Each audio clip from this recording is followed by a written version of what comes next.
राम गुलाम राय online classes में आप सबका स्वागत है। इसके प्रीवियस वीडियो में हम लोग पढ़ रहे थे पारिस्थितिकी तंत्र, इकोलॉजिकल सिस्टम, इकोसिस्टम। अब हम इकोसिस्टम में उसके कंपोनेंट पढ़े थे कि इकोसिस्टम के कौन कौन से कंपोनेंट होते हैं। तुमने दो कंपोनेंट पढ़ा था, बायोटिक और एबायोटिक कंपोनेंट, मतलब जीवी घटक और अजीवी घटक। जीवी घटक के अंतर्गत हमने पढ़ा था उत्पादक, उपभोक्ता, अपघटनकर्ता, इनके बारे में अध्ययन किया था। अब इसके बाद से आता है अजीवी घटक और जीवी घटक, एबायोटिक कंपोनेंट्स, एबायोटिक कंपोनेंट्स क्या होता है?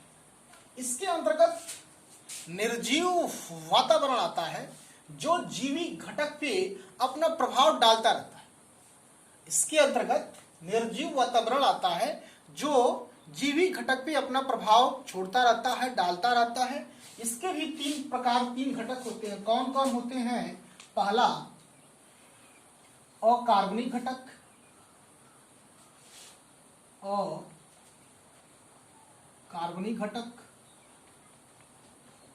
Inorganic components, inorganic components. दूसरा कार्बनिक घटक,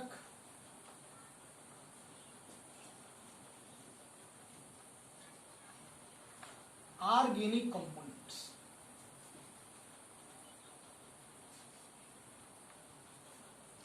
तीसरा भौतिकी घटक,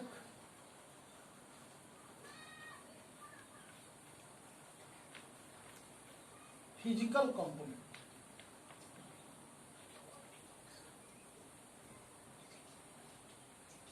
ये तीन घटक होते हैं।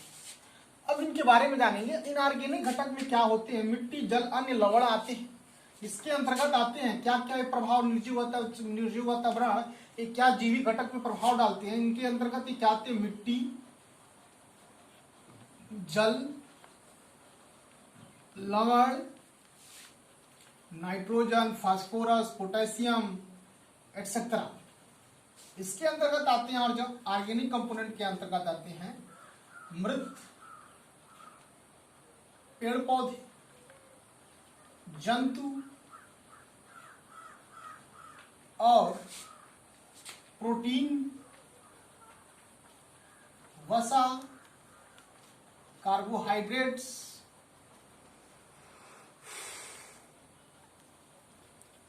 एटसेट्रा। फिजिकल कंपोनेंट के अंतर्गत आता है जलवायु, ताप, प्रकाश, विद्युत, हवा एटसेट्रा। तो क्या है अजीवी घटक? वह घटक जिसके अंतर्गत निर्जीव वातावरण आते हैं जो जीवी घटक पे अपना प्रभाव छोड़ते रहते हैं। तीन प्रकार के कंपोनेंट होते हैं, अकार्बनिक घटक, कार्बनिक घटक, भौतिकी घटक, इनऑर्गेनिक, ऑर्गेनिक और फिजिकल। इनऑर्गेनिक कंपोनेंट में मिट्टी, जल, लवण, इसके बाद से आपका आता है नाइट्रोजन, फास्फोरस, कैल्शियम, पोटास। और इसके बाद से ऑर्गेनिक कंपोनेंट में क्या क्या आते हैं? मृत पेड़ पौधे, जीव जंतु, उसके द्वारा प्रोटीन, वसा, कार्बोहाइड्रेट। फिजिकल कंपोनेंट के अंतर्गत जलवायु, ताप, प्रकाश, विद्युत, हवा एटसेट्रा। तो इकोलॉजिकल सिस्टम के, इकोसिस्टम के बारे में हमने पढ़ा, इनके घटकों के बारे में जाना। अब इसके बाद से आपका नेक्स्ट टॉपिक्स है, इसके बाद आपको नेक्स्ट टॉपिक्स पढ़ना है पारिस्थितिकी पिरामिड। नेक्स्ट टॉपिक्स आपका है पारिस्थितिकी पिरामिड। पारिस्थितिकी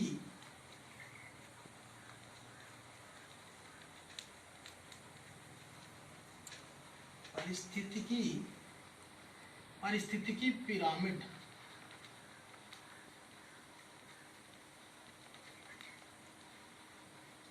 इकोलॉजिकल पिरामिड। इकोलॉजिकल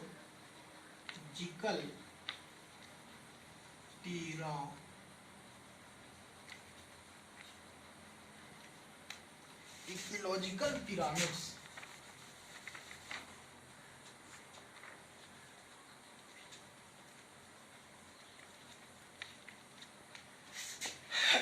अभी क्या होता है,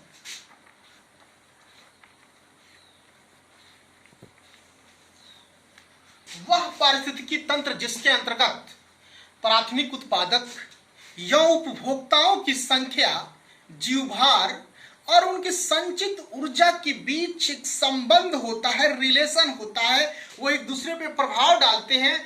जब इनके संबंध को, इनके रिलेशन को हम एक चित्र के द्वारा, एक ग्राफ के द्वारा जब प्रदर्शित करते हैं, उसी चित्र को हम क्या कहते हैं, पारिस्थितिकी पिरामिड कहते हैं, इकोलॉजिकल पिरामिड कहते हैं। इसके जनक हैं चार्ल्स एल्टन महोदय जी हैं, जिन्होंने 1927 में इसका विचार रखा था।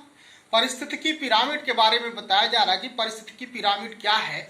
वह परिस्थितिकी तंत्र जिसके अंतर्गत प्राथमिक उत्पादक या उपभोक्ताओं की संख्या, जीवभार या संचित ऊर्जा का संबंध होता है। जब इस संबंध को हम एक चित्र के द्वारा प्रदर्शित करते हैं, उस चित्र को हम क्या कहते हैं, पारिस्थितिकी पिरामिड कहते हैं। ये 3 प्रकार के होते हैं। कौन कौन भैया? एक संख्या पिरामिड्स, एक जीवभार पिरामिड, एक संचित ऊर्जा पिरामिड। इनके जनक सन 1927 में 1927 में चार्ल्स एल्टन महोदय जी ने इसका विचार रखा था। अब इसके बारे में हम इसको जानेंगे, परिस्थितिकी पिरामिड क्या होता है। यानी किसी भी परिस्थितिकी तंत्र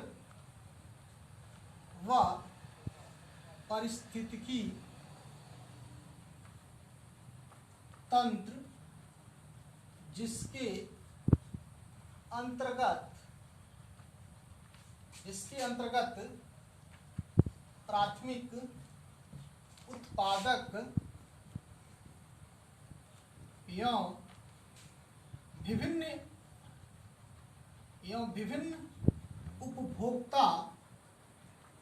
विभिन्न उपभोक्ताओं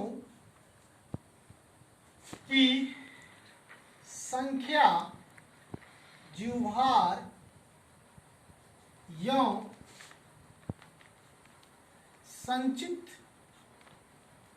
ऊर्जा के बीच संबंध होता है।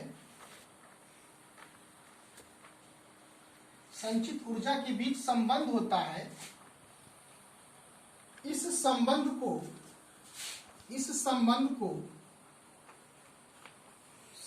को जब चित्र द्वारा प्रदर्शित किया जाता है, उसे पारिस्थितिक पिरामिड कहते हैं। पारिस्थितिक पिरामिड्स कहते हैं। इसके जनक कौन है भैया? 1927 में एल्टन महोदय जी ने किया था, चार्ल्स एल्टन महोदय जी ने किया।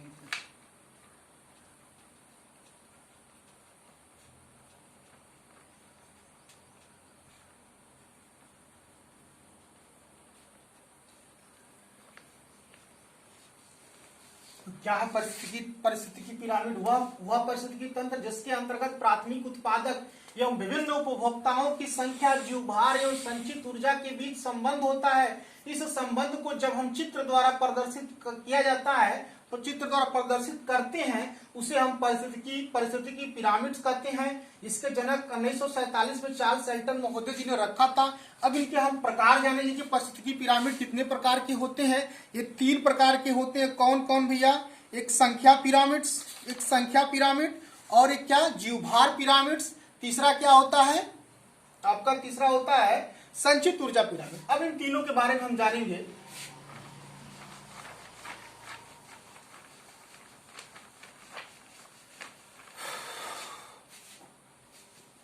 ये 3 प्रकार के होते हैं।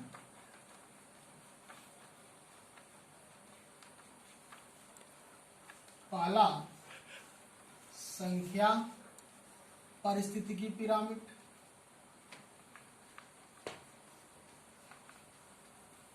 पिरामिड्स। दूसरा जीवभार पारिस्थितिकी पिरामिड। तीसरा संचित ऊर्जा। अब इन तीनों के बारे में हम जानेंगे कि तीनों क्या क्या हैं। जीवभार का पिरामिड, संख्या का पिरामिड, इनके बारे में हम जानेंगे कि इसके बारे में क्या है। इसके देखेंगे हम।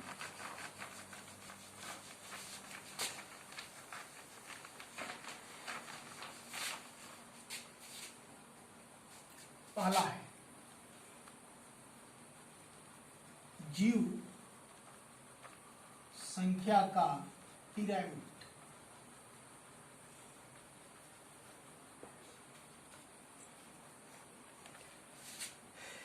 वह पिरामिड्स जिसके अंतर्गत प्राथमिक उत्पादक एवं विभिन्न उपभोक्ताओं की संख्या को चित्र के द्वारा प्रदर्शित किया जाता है, उस पिरामिड को हम क्या कहते हैं? जीव संख्या का पिरामिड्स कहते हैं। यह पिरामिड सीधा और उल्टा दोनों हो सकता है। जैसे एक पिरामिड, यानी हमने जीव संख्या का पिरामिड कहा, वह पारिस्थितिकी तंत्र जिसके अंतर्गत प्राथमिक उत्पादक विभिन्न श्रेणी के उपभोक्ताओं की संख्या के बीच का संबंध प्रदर्शित करता हो, वह चित्र जो संख्या को प्रदर्शित करता हो, उसे हम कहेंगे जीव संख्या का पिरामिड। ये सीधा और उल्टा दोनों हो सकता है। इसी बीच आपका एक पेड़ का पारिस्थितिकी तंत्र का जीव संख्या का उल्टा पिरामिड हम आपको बताएंगे।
प्राथमिक उत्पादक, ये है प्राथमिक उपभोक्ता,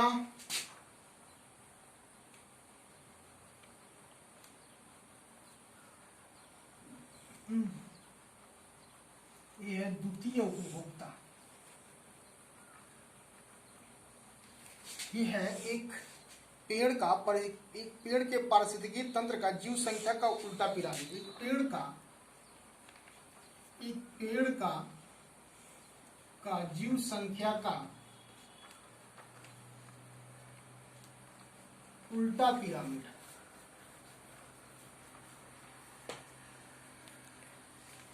उल्टा पिरामिड है।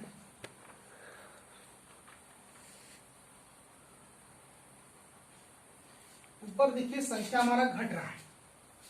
यहां देखिए प्राथमिक उत्पादक नीचे रखते हैं हम इस जीव संख्या के पिरामिड में। ये प्राथमिक उत्पादक की संख्या 1 है। यहाँ एक पेड़ है, इसको प्रदर्शित किया जा रहा है। और इसके ऊपर जैसे ही बढ़ रहे हैं, जब प्राथमिक देखिए उत्पादक और उपभोक्ताओं के बीच के संबंध को प्रदर्शित किया गया है, वही पिरामिड है। आपको बताया गया था जब संख्या की बात, यहाँ संख्या को दर्शाया गया है। यहाँ पे संख्या 1 है, यहाँ पे संख्या इससे ज्यादा है, फिर यहाँ पे संख्या इससे ज्यादा है, ये आपका रिलेशन बना संख्या को बढ़ते हुए क्रम में, संख्या क्या हुआ है बढ़ते हुए क्रम में, ये उल्टा पिरामिड बन रहा है, सीधा भी पिरामिड बनता है, जीव संख्या का पिरामिड उल्टा और सीधा बनता है।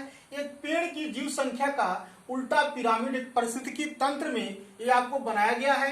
ये प्राथमिक उत्पादक है, प्राथमिक उपभोक्ता की संख्या है, द्वितीय उपभोक्ता की संख्या है, ये बढ़ते हुए क्रम में संख्या है। ये जीव संख्या का पिरामिड है। जीव संख्या के पिरामिड के अंतर्गत वो आते हैं जो प्राथमिक उत्पादक अन्य विभिन्न श्रेणी के उपभोक्ताओं में संख्या के बीच का संबंध होता है, उसे हम पारिस्थितिकी का जीव संख्या का पिरामिड कहते हैं। अब इसके बाद हमको पढ़ना है जीवभार का पिरामिड्स। इसके बाद हमको पढ़ना है जीवभार का पिरामिड। इसको नेक्स्ट वीडियो में आएंगे। बहुत बहुत धन्यवाद। समय हो गया है। ओके।